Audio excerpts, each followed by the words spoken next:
ও আমার মুসলিম ভাই ও বন্ধু, তুমি কি ভুলে গেছো এত সুন্দর পৃথিবীতে আল্লাহ তোমাকে কেন পাঠিয়েছেন? তোমার এত দুশ্চিন্তা, এত সমস্যা, এত এত ডিপ্রেশনে তুমি কেন থাকো?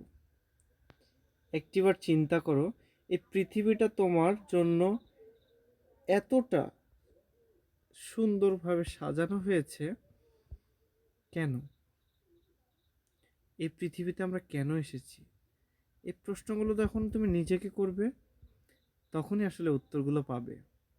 এই পৃথিবীতে এসেছি আমরা শুধুমাত্র আল্লাহ তাআলার ইবাদত করতে এবং আল্লাহ তাআলার কাছে পরীক্ষা দিতে যে হে আল্লাহ তাআলা, আমি আপনাকে ভালোবাসি, শুধু আপনার ইবাদত করতে চাই। তাহলে আল্লাহ তাআলা আমাদের জন্য পুরস্কার হিসেবে রেখেছেন জান্নাত। প্রিয় ভাই বোনেরা, একটু থামো, মন খুলে চিন্তা করো, তুমি কে? এই পৃথিবীতে তুমি কিভাবে আসলে এবং কেন এসেছো? ধন্যবাদ। যদি ভালো লাগে অবশ্যই চ্যানেলটি সাবস্ক্রাইব করে দেবেন। ইসলামিক ওয়ে অফ লাইফ চ্যানেলের সাথে থাকবেন। ধন্যবাদ।